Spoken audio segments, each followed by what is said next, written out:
Ya, pemirsa, ekonomi Indonesia kembali menunjukkan ketahanannya di tengah gejolak global yang terjadi, di mana Badan Pusat Statistik mencatat pertumbuhan ekonomi kuartal 3 tahun 2025 mencapai 5,04% secara tahunan, masih stabil di atas level 5%. Capaian ini menegaskan fundamental ekonomi nasional tetap kokoh meski dihadapkan pada ketidakpastian global dan dinamika domestik. Dalam konferensi pers di Jakarta, Deputi Bidang Neraca dan Analisis Statistik BPS Muhammad Edi Mahmud menyebut pertumbuhan sebesar 5,04% secara year on year dan 1,43% secara kuartal to kuartal didukung oleh kuatnya konsumsi rumah tangga dan ekspor yang tetap positif. Sektor makanan minuman, akomodasi serta jasa lainnya menjadi motor utama, sementara neraca perdagangan masih mencatat surplus di tengah melemahnya ekonomi global. Secara regional, ekonomi Indonesia tumbuh lebih cepat dari China dan Singapura, namun sedikit tertinggal dari Malaysia dan Vietnam. Perbandingan ini menunjukkan Indonesia tetap menjadi salah satu negara dengan kinerja terbaik di kawasan. Bila dibandingkan dengan triwulan 2 tahun 2025 atau secara Q2Q tumbuh sebesar 1,43%. Secara C2C, perekonomian Indonesia tumbuh sebesar 5,01% sepanjang periode Januari sampai September 2025. Capaian tersebut mendapat apresiasi dari Menteri Koordinator Bidang Perekonomian Erlangga Hartarto yang menilai pertumbuhan 5,04% ini lebih baik dibandingkan tahun lalu dan menegaskan ekonomi Indonesia masih solid di antara negara-negara G20, menempati posisi ketiga tertinggi setelah India dan Meksiko. Erlangga optimistis target pertumbuhan 5,2% di akhir 2025 masih bisa tercapai. Pemerintah menyiapkan berbagai langkah untuk menjaga momentum mulai dari penyaluran bantuan sosial, program KUR perumahan senilai 130 triliun rupiah, hingga penempatan investasi emas dan konsumsi masyarakat. Ya, dengan angka yang 5,04 itu berarti kita bisa menjaga di level 5%. Dibandingkan kuartal yang lalu kan juga jauh lebih baik. Nah, upaya kita perlu lakukan di Q4 itu kita harus tingkatkan lagi ekonomi supaya angka rata-rata 5,2 bisa dicapai. Ya, kita kan menggelontorkan bansos dan nilainya kan hampir 30 triliun. Kalau konsumsi relatif spike ya. Stimulus cukup karena kita sudah hitung stimulus yang tambahan kan 30 T. Kemudian KUR masih ada 50 T. Jadi itu masih kita bisa dorong. Kemarin kita sudah tanda tangan akad untuk 800.000 KUR. 800.000 itu kalau rata-rata 50 juta berarti 40 T. Jadi sejalan dengan 50 T yang kita mau gelontorkan. Sebelumnya, Menteri Keuangan Purbaya Yudi Sadewa mengakui bahwa laju ekonomi kuartal 3 sedikit tertahan akibat gejolak sosial pada Agustus lalu. Namun ia menegaskan fondasi ekonomi nasional tetap kuat dan pertumbuhan diyakini akan meningkat di kuartal keempat bahkan hingga menyentuh 5,5% seiring stabilnya politik dan membaiknya ekspektasi masyarakat terhadap ekonomi nasional.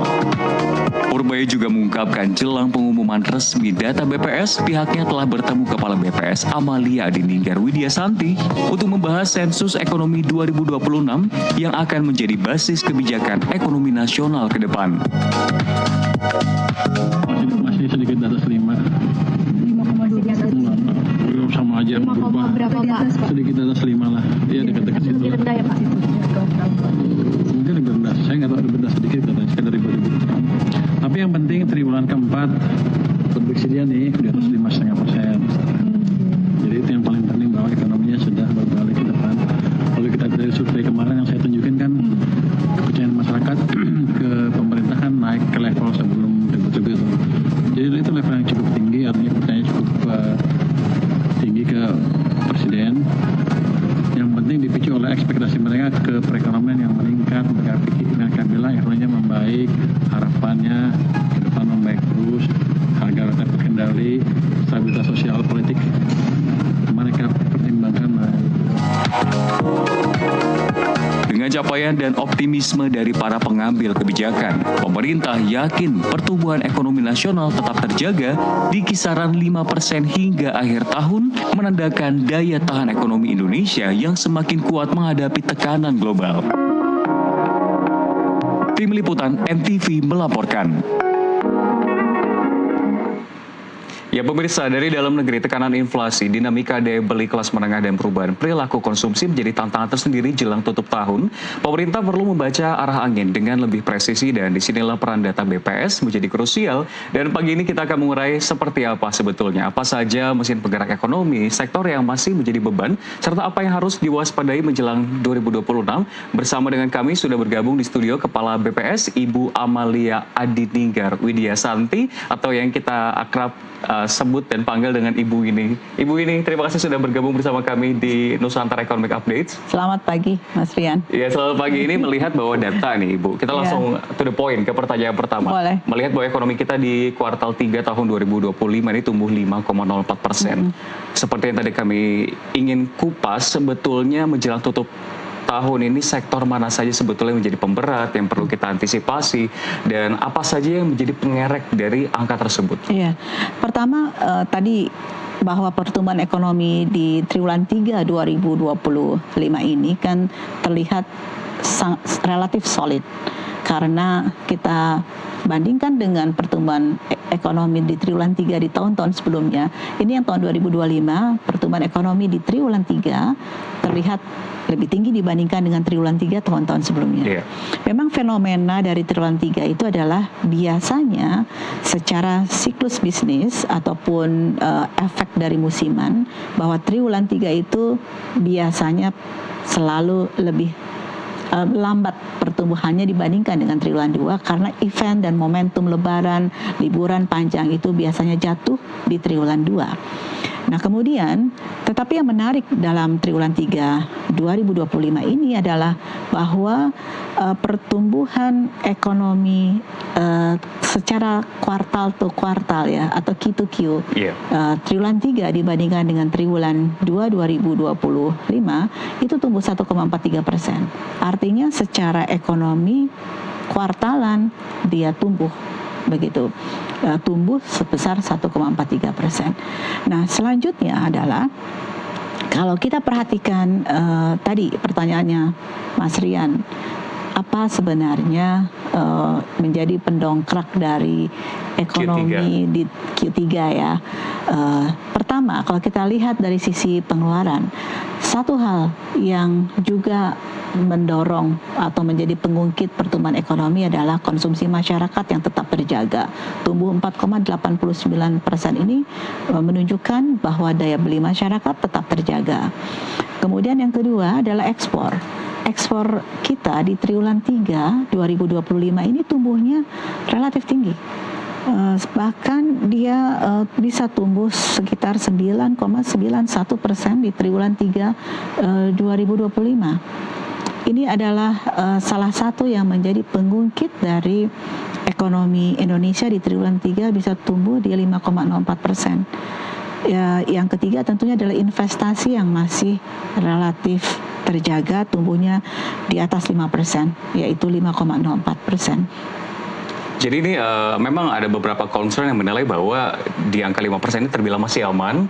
Cuma dibandingkan kuartal kedua yang dibilang melambat, ini memang fenomena yang normal berarti ya Bu? Normal, tapi kalau kita lihat pertumbuhan ekonomi dari kuartal 3 dibandingkan dengan kuartal 2 kan tumbuh 1,43%.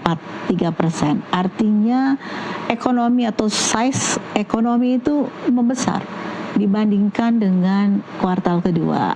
Ya, kalau kita bandingkan secara year on year, triwulan 3 kan 5,04%, tapi kita bandingkannya dengan triwulan 3 yang sebelum-sebelumnya, kan lebih cepat ini dibandingkan dengan triwulan 3 di tahun-tahun sebelumnya. Satu hal lagi yang menarik kan, kalau kita melihat pertumbuhan ekonomi ini, tidak hanya dari sisi pengeluaran yang tadi saya bilang, ada konsumsi, ekspor, investasi. Ekonomi juga didorong dari sisi produksi. Nah, di sisi produksi itu ada 3 yang mengungkit dari pertumbuhan ekonomi di sisi produksi, yaitu sektor industri pengolahan, yang tumbuh di atas 5%, bahkan tumbuhnya ini bisa mencapai 5,54% di triwulan 3 2025. Sektor yang kedua yang menjadi kontributor terhadap pertumbuhan ekonomi di sisi produksi adalah perdagangan, baru informasi dan komunikasi. Jadi denyut aktivitas ekonomi ini terlihat dari 3 sektor itu yang tumbuh sangat relatif solid. Ini berarti menjadi penegasan juga industri pengolahan tadi menjadi penyumbang pertumbuhan juga yang terbilang cukup besar ya, Bu ini, dan ini juga menunjukkan bahwa apakah tanda manufaktur secara spesifik itu sudah mulai pulih untuk di dalam negeri? Kelihatannya begitu Pak, karena ini rekaman data kami juga menunjukkan memang ada manufaktur yang tumbuhnya lagi relatif tinggi. Ada juga manufaktur yang tumbuhnya sedang terkontraksi. Bisa dijabarkan juga mungkin detailnya. Jadi dari data yang kami kumpulkan itu seperti industri logam dasar tumbuhnya double digit. Nilai tambahnya itu tumbuhnya double digit. Kemudian industri mesin dan mesin dan perlengkapannya, lalu ada industri kimia, farmasi itu juga tumbuhnya double digit. Namun demikian memang ada industri-industri yang memang tumbuhnya lagi negatif. Contohnya saja adalah industri furnitur, industri yang kayu dan barang dari kayu, itu lagi tumbuh negatif. Tapi kalau kita lihat ekspor alas kaki Indonesia ini sedang tumbuh. Ya, kemudian kalau kita lihat industri makanan minuman, ya karena memang industri makanan minuman ini lagi tumbuh, apalagi fenomena dari masyarakat Indonesia yang sedang yang sedang senang untuk melakukan makan di restoran, ya kan, kemudian kunjungan melakukan spending time di kafe, ya, dan juga di kuliner. Ini sebenarnya menggerakkan dari industri makanan minuman. Ini Bu ini menarik tadi ketika Anda mengatakan bahwa industri alas kaki ini terjadi pertumbuhan. Alas kaki ini juga including tekstil juga kah atau bagaimana? Ini alas kaki, kalau kita lihat ekspor alas kakinya lagi tumbuh tinggi, termasuk ekspor dari pakaian jadi, terutama yang rajutan itu ke Amerika lagi tumbuh. Jadi kalau kita perhatikan data ekspor di triwulan 3, kita juga ini ada data yang menarik bahwa ekspor kita ke Amerika ini masih tetap solid. Bahkan untuk ekspor alas kaki ke Amerika dan ekspor pakaian jadi terutama yang rajutan itu lagi tumbuh.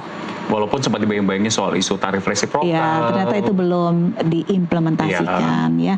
Jadi efek dari penerapan tarif itu belum terlihat di dalam data ekspor kita.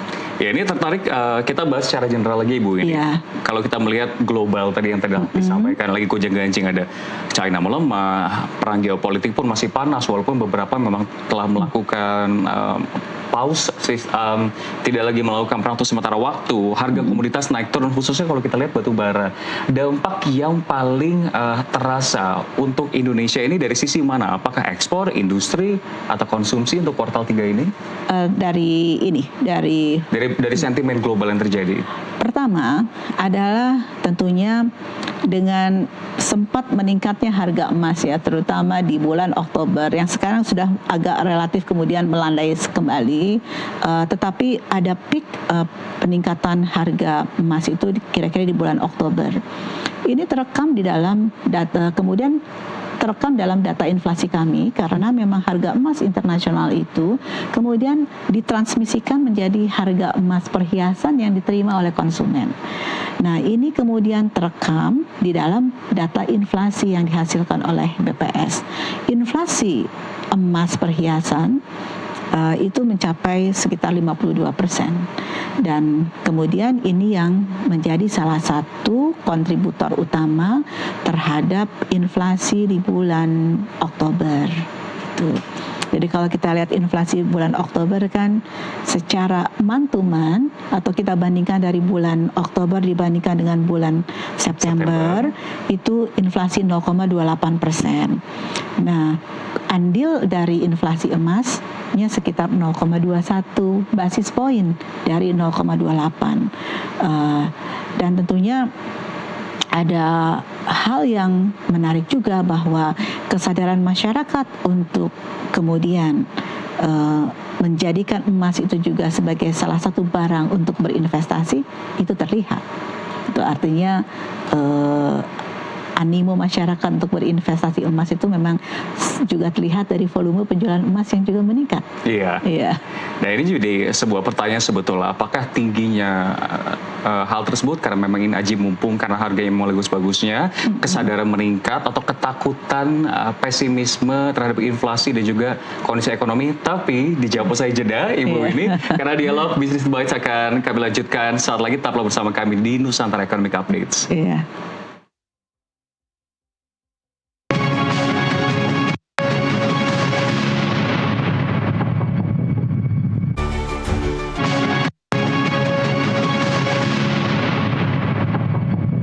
Anda kembali menyaksikan Business Bites dan saat ini masih bersama kami Ibu Amalia Denigar Widiasati selaku Kepala BPS atau bisa dipanggil Ibu Winnie ya. Ibu Winnie melanjutkan dialog sebelumnya ini melihat bahwa adanya pertumbuhan untuk kuartal ketiga 2025 ini, apakah ada sinyal baik yang ditangkap baik oleh ataupun bagi pemerintah dan pelaku usaha, mungkin khususnya untuk konsumsi pemerintah seperti apa Ibu ini? Jadi ada hal yang menarik di triwulan 3 2025 ini, terlihat bahwa konsumsi pemerintah sudah rebound pertumbuhannya. Bahkan kalau kita perhatikan konsumsi pemerintah di triwulan 3 2025 ini tumbuh 5,49%, padahal di triwulan 2 2025 itu sempat tumbuh negatif, minus 0,33%. Nah, artinya ini ada sinyal bagus bahwa belanja pemerintah sudah menggeliat di triwulan 3 2025 yang ini kalau dipertahankan terus atau bahkan ditingkatkan di triwulan 4 ini akan sangat luar biasa dampaknya terhadap ekonomi. Nah, kemudian yang kedua adalah selain konsumsi pemerintah, yang menjadi catatan kita adalah mengenai konsumsi masyarakat. Karena konsumsi masyarakat itu menunjukkan di triwulan 3 2025 ini daya beli masyarakat tetap terjaga karena tetap tumbuh di kisaran 4,89% konsumsi masyarakat Indonesia. Nah, yang penting adalah confidence masyarakat itu perlu terus dijaga supaya masyarakat tetap confidence untuk belanja dan menggerakkan perekonomian, dan tentunya belanja ini harus juga diberikan stimulus oleh pemerintah mungkin? Salah satunya bisa seperti itu karena ini kan pemerintah sudah mulai memberikan berbagai program bantuan untuk menstimulus belanja masyarakat. Dan yang juga satu hal adalah selain dari konsumsi masyarakat, kemudian belanja pemerintah, confidence investor juga perlu dijaga karena ini udah tumbuh sudah relatif baik investasi sampai dengan triwulan 3.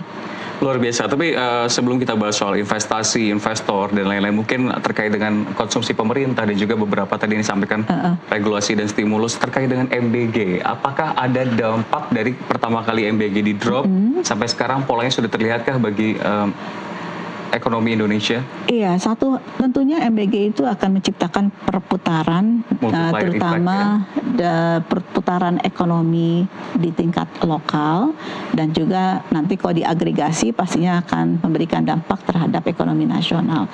Satu hal yang terlihat jelas adalah dari data yang kami rekam adalah peningkatan nilai tambah dari peternak telur dan daging ayam ras itu di triwulan 3 meningkat dengan cukup bagus itu pertumbuhannya. Dengan adanya MBG ini berarti ya? Iya, ini salah satu faktor yang menyebabkan kebutuhan terhadap telur ayam ras dan daging ayam ras ini relatif meningkat dibandingkan dengan sebelum-sebelumnya.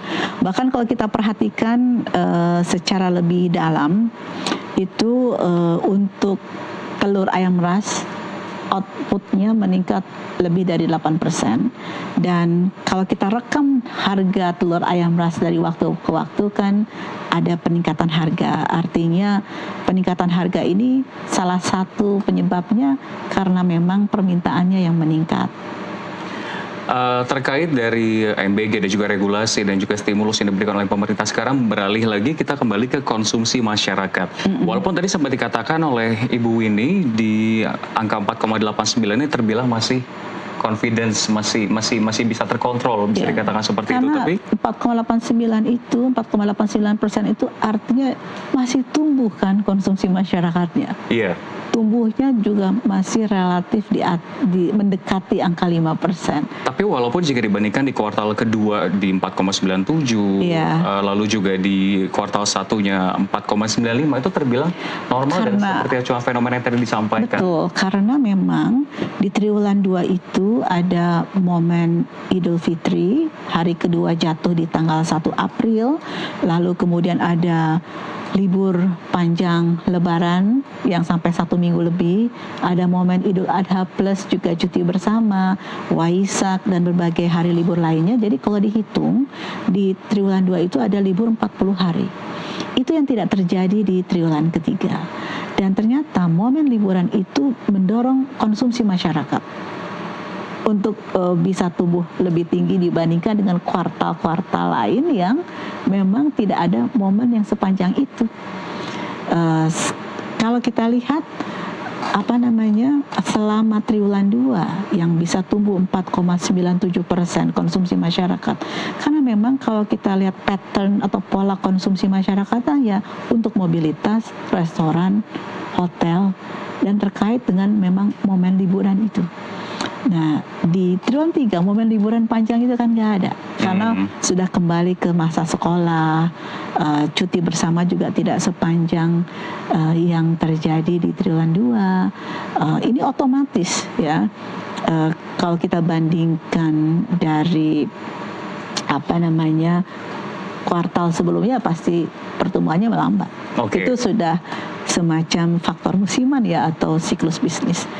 Ya, Ibu Winnie, terkait dengan akhir tahun ini kita melihat bahwa ada salah satu sentimen yang cukup mengerek, yakni libur akhir tahun. Kira-kira untuk ekonomi di kuartal 4 ini apakah ada optimisme kabar baik terkait hal ini yang bisa dibayangkan oleh BPS termasuk terhadap lapangan kerja? Karena rata-rata kan ada data yang mengungkap bahwa Gen Z ini cukup mendominasi untuk angka pengangguran.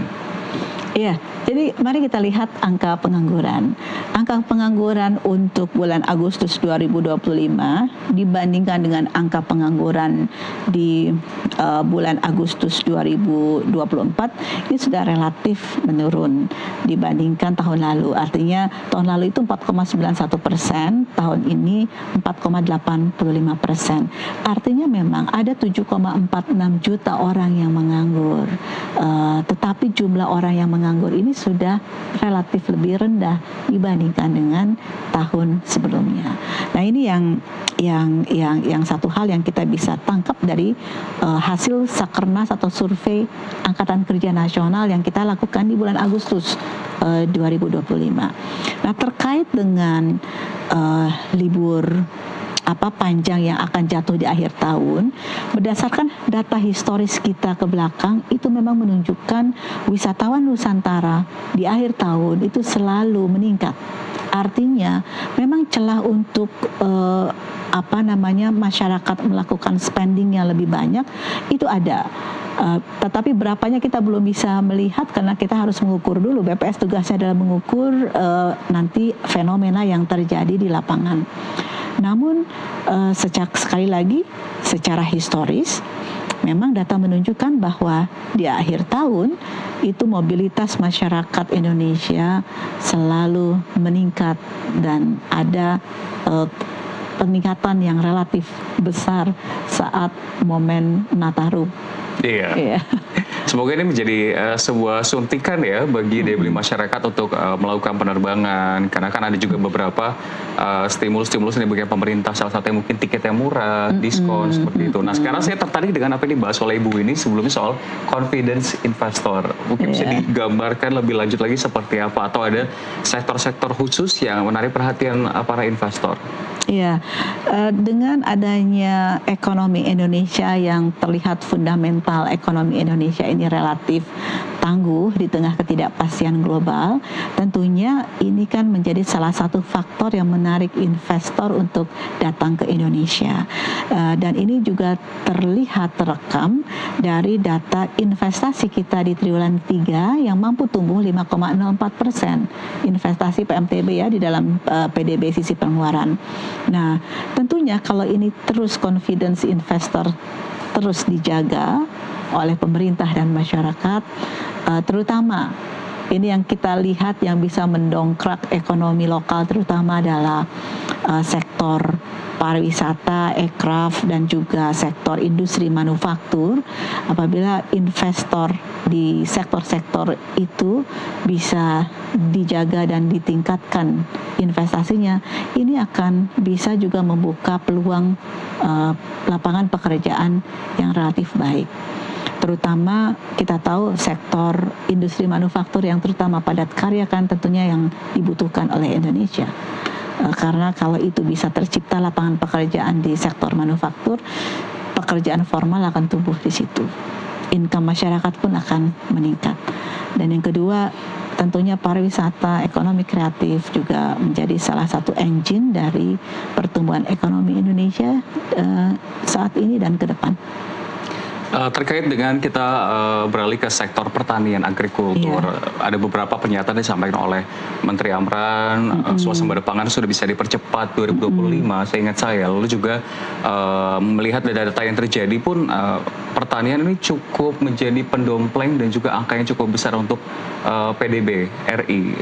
Seperti apa mungkin melihat optimisme yang ada? Apakah ini hanya sebuah momen untung-untungan aja dan kedepannya seperti apa, atau masih bisa mendompleng PDB juga mengingat kondisi cuaca yang terbilang masih belum bisa kita prediksi lebih jauh? Saya melihat bahwa sektor pertanian di dalam PDB sisi produksi itu kan ada kita bagi berdasarkan sektor-sektor ya. Salah satunya sektor pertanian. Tumbuhnya memang mencapai 4,93% di triwulan 3. Kalau kemudian kita bedah lagi, subsektor apa sebenarnya mengungkit? Pertama adalah yang mengungkit di sektor pertanian adalah komoditas tanaman pangan, terutama padi. Memang berdasarkan hasil rekaman survei BPS yang kita sebut namanya adalah kerangka sampel area yang kita ukur di sawah-sawah dengan sekitar hampir 280.000 titik yang kita ukur untuk menghitung produksi padi. Ini menunjukkan bahwa laju pertumbuhan produksi tanaman pangan padi itu di triwulan 3 mencapai 15,59%, Pak. Tapi memang ada beberapa komoditas tanaman yang terkontraksi, ya kan, Pak. Nah, kemudian satu hal yang menarik adalah dari sektor peternakan yang tadi saya bilang, daging ayam ras produksinya tumbuh 11,34%, bahkan telur ayam ras juga produksinya tumbuh 8,31%. Jadi di tanaman pangan memang padi yang menjadi penopang pertumbuhannya. Kemudian di sisi peternakan, daging ayam ras sama telur ayam ras juga menjadi penopang pertumbuhan sektor pertanian secara keseluruhan. Iya, kita bertanya terkait dengan target pemerintah. Menteri Keuangan yang baru mengatakan di kuartal keempat 2025 ini kan di 5,5%. Yang ingin saya tanyakan sebetulnya adalah sektor mana saja yang perlu dipertahankan hingga akhir tahun setidaknya agar angka tersebut bisa dicapai kalau melihat pola yang terjadi saat ini? Sektor-sektor mana saja yang terlihat cukup menjanjikan untuk dipertahankan oleh pemerintah, mana yang perlu harus dievaluasi? Iya, mungkin kan kalau saya belajar dari yang triwulan 3 2025 dan pattern historis dari triwulan 4 di tahun-tahun sebelumnya. Pertama adalah belanja pemerintah pastinya perlu didorong untuk terus bisa menjadi pengungkit pertumbuhan di akhir tahun.